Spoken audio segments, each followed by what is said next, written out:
Now, political parties in South Africa have been extremely busy launching their election manifestos as the general election day deadline looms. We continue to dissect the proposed economic policies put forward by these parties. And joining me today is the General Secretary of South Africa's third largest opposition party, the Inkatha Freedom Party. It's Sibongile Nkomo. Sibongile, thank you for your time. Thank you very much. I'm surprised you still have your voice, eh? You have not been out in the sticks campaigning and... you won't believe it. We've been out every day trying to actually reach out to everybody in our country. And in the IFP, we're called the Secretary General, not the General Secretary. Oh, the General Secretary is sort of communist, is that right? Yeah, I'm not sure how they're called, but I'm called the Secretary General. The Secretary General. Thank you very much for having us. You're welcome. Let's begin by just looking at what you guys stand for in terms of economic policy. Now, of course, in South Africa, the country is, really abandoned in terms of the stretch and wide of the different political views. We've got communists, we've got socialists, we've got capitalists, we've got free marketeers. Where do you stand? We are free marketeers. We've always been free marketeers, even before '94, when the Inkatha Freedom Party was in charge of the then KwaZulu Eastwell government. So even up to today, we're still free marketeers. We still believe in the free market system. We still believe that there are certain aspects which are quite important. Even our manifesto today still borders around the free market system. Yeah, one of the interesting aspects that I saw was the fact that you still believe in GEAR, the original growth employment equity program that was driven by the ANC so many years ago. What do you like in it that you can now add on to it now and actually maybe transform it a little bit? Actually, you will be surprised that when the IFP, as well as other parties, but I'm going to talk about my party, when we actually went into parliament and GEAR was introduced by the ANC, and the IFP actually supported GEAR.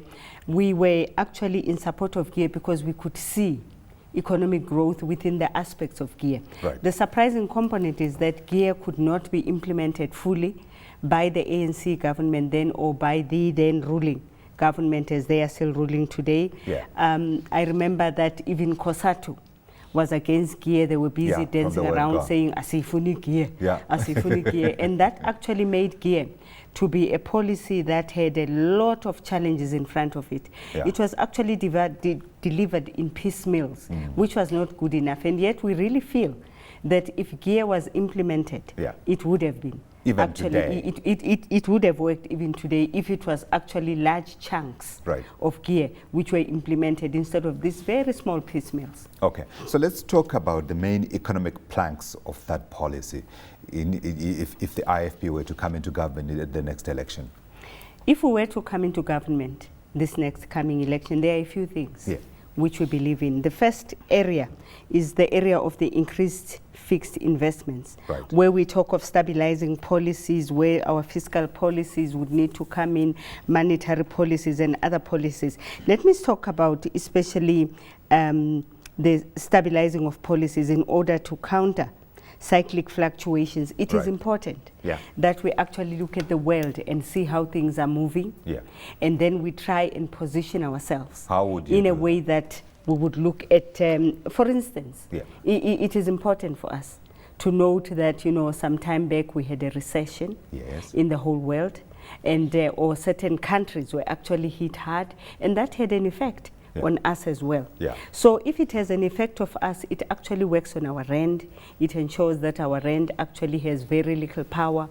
It ensures that all the issues or the areas of imports that we're bringing into the country become a bit expensive because then our rand is lower in value. It actually makes it difficult even for us to export in large numbers, large quantities. So it really makes things a bit difficult for us. So looking at that and playing the game the way it should be played, not only nationally but also globally, that is very important. So that stabilization of policies are quite important. I think we will notice that the Minister of Finance, Pravin Gordhan, the Honorable Pravin Gordhan, when he gave us his input in Parliament, the first areas that he spoke about, it was all these global markets and all those areas, because we need to say to ourselves, or we need to realize that we're not just lone rangers. Yeah. We are operating within a broader global market where we need to ensure that we play the game the way it should be played. The ANC would argue that they have got these policies in place now. They have put in place counter-cyclical policies to try and counter the impact of the slowdown that we've seen in some of the major markets. What would you change in respect to those policies? It would be important for us to actually state that, you know, in changing whatever that needs to be changed, or the policies that we as the IFP feel need to be changed. We need to say to ourselves, is there a full evaluation of those policies to ensure that they haven't worked? Because some of them really haven't worked, because like I said, that gear was actually absorbed in very, very small piecemeals. That had an effect on a lot of the cyclic type of sequence of events. So we would have said that please ensure that you open up the markets. You open the markets in such a way that even the traders or people that are coming in from outside the country can come in and trade.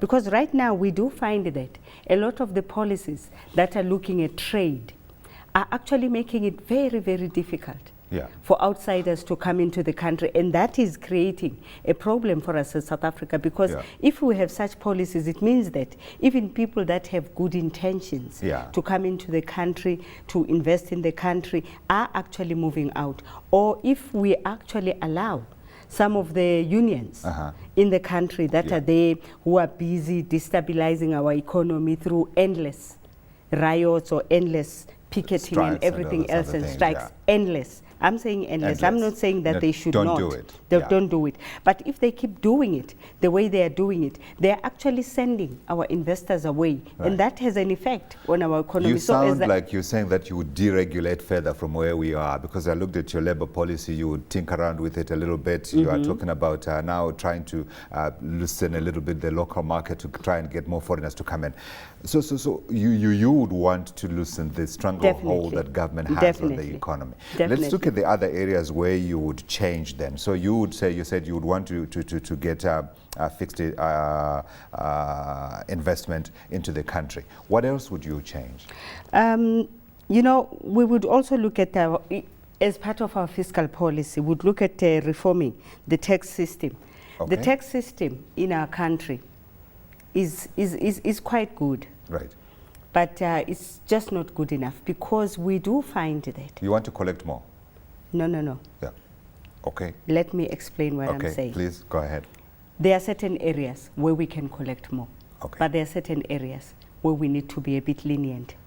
We need to do that so that there is a balance in the two. The most important thing is that when we say we are collecting tax, we're collecting tax from the shareholders. And who are the shareholders? The shareholders are the men in the street. It's the man that is buying something, and then out of buying, there's a certain percentage that goes over to tax. We are saying part of our fiscal policy is that the end of that fiscal policy is that we need to account to the shareholders. We need to say to the shareholders, you have given us so much, which we have put into this big pot, which is the fiscus, which is the money which government is using. And then you have actually given it to us. You are the shareholders. And by being the shareholders, each and every cent that is being used from your monies, we need to account for it. Of which right now, there's a bit of a problem when it comes to accounting to the shareholders. The shareholders are actually left behind in such a way that in our country right now, we have quite a lot of areas where most of our shareholders are actually up in arms, because they are saying, what are you using our monies for? So you Why would are you not reform a accounting little bit to us? how So it public needs to be companies reformed. are. Now, I want to understand, net, would you increase taxes or you would reduce taxes on business and on individuals?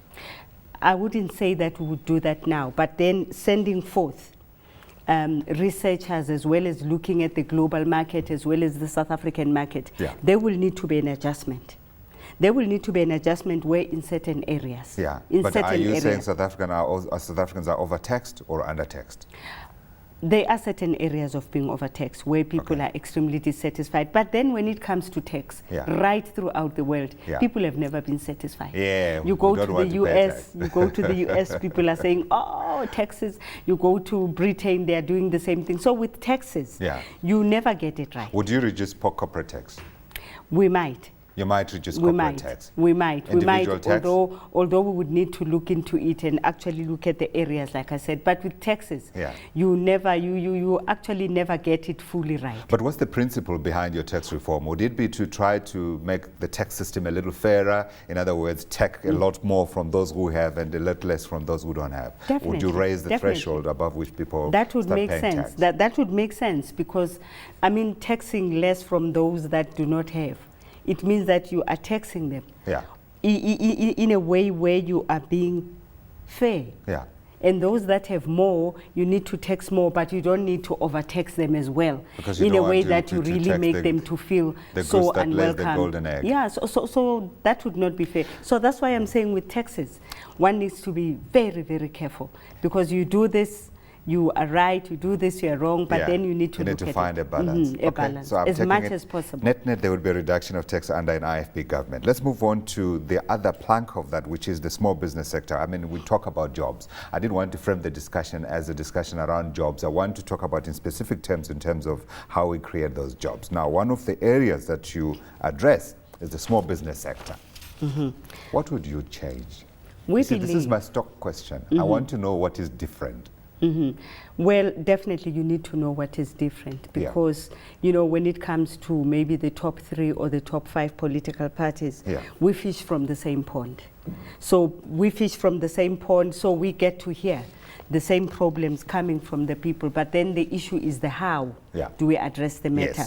When it comes to small businesses or probably entrepreneurs, let's start with entrepreneurs. It is important to acknowledge how much they are putting into that, the big tax coffers. They are putting so much. They are putting billions. True. So it's important that entrepreneurs are actually empowered as much as possible, so that they can, empowered in the sense that they need to be empowered to run their businesses. They need to be empowered to ensure that they hire people. Because with entrepreneurs, you may undermine their hiring power. They may hire about 3 to 5 people, but believe me, those 3 to 5 people do make a difference. So it's important that all our entrepreneurs, or most of the organizations or most of the federations that are saying they're empowering our entrepreneurs, they actually do it diligently. Is the Secretary General of South Africa's 3rd largest opposition party, that's the Inkatha Freedom Party. It's Sibongile Nkomo. Sibongile, thanks again for the time. As I said, so at the beginning we addressed how you guys want to increase foreign direct investment inside this economy tax reform, and we spoke a little bit about the small business sector and what specific measures you would take to improve it. And I wanted, as I said, to explore the concept of empowering these small businesses. How would you do that? I want to know what you will change. Thank you very much. As I explained earlier, the small businesses are a very, very strong component of business in our country. They do put in quite a number of billions onto the major pool of money that is used in this country. Although we have seen that many of them are not well empowered when it comes to even how to run their businesses, the type of documentations that is needed, you know, all such type of things to actually assist them to run their businesses so that they don't operate at a loss.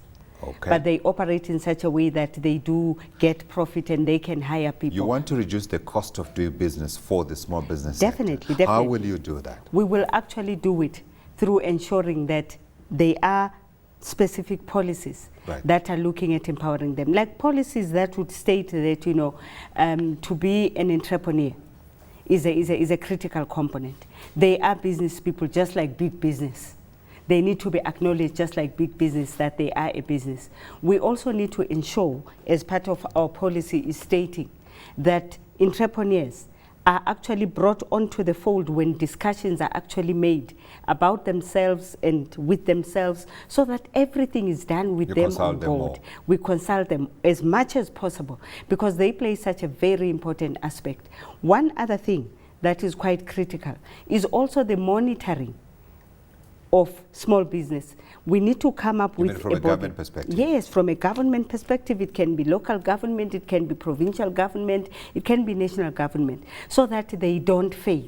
because they play such an important aspect. They may be selling tomatoes at the corner of a street, but believe me, if you've got a person selling tomatoes and he has got 5 other corners where he has got people, it means that he has also created employment. Yeah, but you don't want to babysit them at the same time. No. We don't babysit. Just like, and they don't need that. They don't need that. They've done it for years.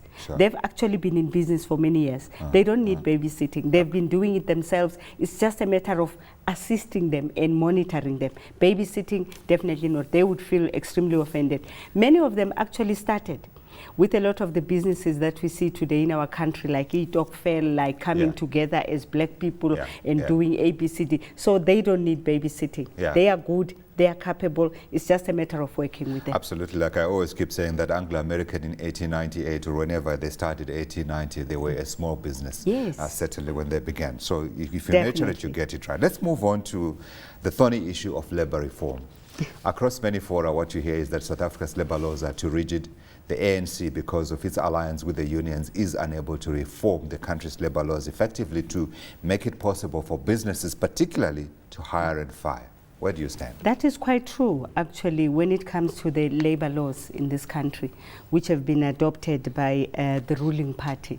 Most of those laws are so rigid and stiff, and they have driven a lot of the business away. They actually started many years back when they wanted even business not to come and invest in South Africa. That was even before the 95s, when it came up to, areas that were quite difficult for business to come in. Right now, we have this, they call themselves the tripartite. Where you get where you get the ANC, COSATU, and the South African Communist Party. They say they talk from the same voice, but definitely it's not, because you do find that most of the laws which are made by the ANC, COSATU is against them, especially the labor laws. Recently. As a result, then you do find a lot of people from COSATU going to the streets, fighting with the ANC and doing whatever. And this is making it very, very difficult for business to come into the country, or for business that is in the country to operate. We've got major businesses that have moved out of South Africa, like VW and wherever. They've moved out because of these very rigid labor laws. You cannot have a sustainable. So what would you do? What would be the first thing that you do? Would you scrap the Labor Relations Act? Scrub it? There are certain aspects within the Labor Relations Act which are quite good. You must also remember that we do have members in Parliament, nationally, provincially, and whenever, who actually sit in some of those committees, who actually influence the processes in some of those committees. So one cannot say you completely throw it away. Yeah. So what should you change? Would you make it easier for business to hire and fire? Let me be direct. Let me state it in this manner. Business, whilst it has the power to fire, it cannot fire the way it just likes, where somebody just gets into a job in the morning and then somebody is told that you have been fired. There has to be processes that are followed. We believe in that. We believe in those processes. But we also believe that the employee also has rights. So both have rights. There isn't that, or should I put it like this? There has been a problem where business has found it very difficult to even impose or even come up with regulations that will ensure that the workers actually produce, or they work, or they are in an environment that will ensure that there is profit and there is work and everything goes on. It's like if you have hired somebody, you have actually made a situation very difficult for yourself as the employer, and it shouldn't be like that. So we are looking at reforming this so that the employer is happy and the employee is happy. If you look internationally, which country would best represent a system that you'd like to work in this country? The Americans? Some of the Scandinavian countries have done quite well. And I must also state that Germany has also done well. Well, then you can look at the US and some of the other countries. But there's some of these countries that have done very well, where we have borrowed some of the policies from. We've actually been to Germany a few times, a few of the Scandinavian countries. We've been to the US as well, and Britain, because if you come up with such a policy, you need to visit all those countries, because in one country you may get two aspects, in another one you may get one. So research has actually been done over a couple of years, even by our party, to really come up with the best possible way of addressing. I was just thinking that since you said you are free marketeers, the US would naturally be the better representation, if you like, or for what you would want to implement more than the other. But I wanted to tie that conversation again to the whole issue around free market economics and what we have seen since 2008. And I think we can safely say that we have seen the emergence again of the state coming in and playing a role inside the economy, perhaps more than has been the case before. We can cite the rescue of the American banks. We can cite what the British government has been doing and the billions and billions of pounds that they've been pumping to the economy. We can look at what was also happened in countries such as Germany, etc., etc. How do you reconcile that with the view that free market economics is the way forward? Because it does have its force, doesn't it? It definitely does. And I must state that, having been to a few countries as the IFP or as government, where it was different political parties, you won't believe it. We even went to countries like China. You did. And we were surprised That's an interesting example, that even China now is going for the free market system. They actually call theirs a mixed economy, where they are still keeping a little bit of what they believed in, but they are now borrowing from other countries as well. That is very important to do that, and that needs to be done periodically, where countries need to look at that, where we believe that as South Africa, we need to look at that and actually say to ourselves, what is it that needs to change? Because at times you may be implementing a policy, like the policy which has, or like the policies which have been pushed probably by COSATU or the South African Communist Party, and those policies have not worked for our country. And if those need to be changed, like we are saying as the IFP, that we go for a free market system, we believe in ABCD, then things need to change. Then you would change those things. Definitely. You won't be like the Republicans and say, you know what you need is simple, very, very simple, small government, that's it. Don't let the government grow, just let the private sector do on its own. We actually believe, like I stated earlier, in a free market system. That is very important, as well as the dissemination of power. The dissemination of power in a way that the national government does hold the main fiscus, and then we have our provinces, which are also getting a certain percentage from the national government. They also have provincial revenue which they are coming up with, and that is important to us as the IFP, because we are not dealing with that policy now, me and you, but I would just like to state that the provinces were actually formed due to the CODESA negotiations being pushed by the IFP, because we believed, and we still believe, in the decentralization of powers. So the provinces are actually where they are now, because the IFP, actually, if one were to go and look at Hansard of CODESA, you will see it over time. That was our major push, and thank God we won. Okay, so we've got 2 minutes of the show left, and I wanted to leave it to you to tell me what specific things you would change if May 7 says the IFP is the biggest party in Parliament in terms of economic policy. Firstly, I would just like to state that I think then I would like to go for our manifesto. The IFP manifesto, which was launched the 2nd of March, where we looked at critical areas. There's about 8 areas that we looked at. Part of the issues which me and you never spoke about when it comes to the economic policy is the issue of getting our people away from the dependency. Which seems to be... Grants. Pardon? Social grants. Yes. Would you scrap them? No. We wouldn't scrap them completely. But we would actually advise that our people that would be in charge of the different areas, that it is important that with those social grants, we ensure that they are given to the people that deserve them, and to the people that can actually start out on businesses with those social grants, they actually do that. Rather than for consumption. But we take out this concept of dependency. Because in other countries in the world, we have a system where you find that the grandma is still alive, she's getting a social grant, the grandpa, the mom and the dad, probably the children, everybody is getting a social grant. You've got 30 seconds to tell me two more. And then we also have the issue of service delivery and corruption, which are problematic. When it comes to service delivery, we have seen a lot of the service delivery protests, and we will definitely advise our people and our government at the time when we take control to actually do away with a lot of these service delivery protests by delivering. And then corruption. Corruption is actually the greatest scourge that we have in our country, where a lot of the people from the ruling party are actually people that are perceived to be corrupt. A lot of monies have been taken from the public purse, from the shareholders, including Kandla, and we are saying to the people of South Africa, corruption has to stop. All the people that are labeled as corrupt, they need to be arrested.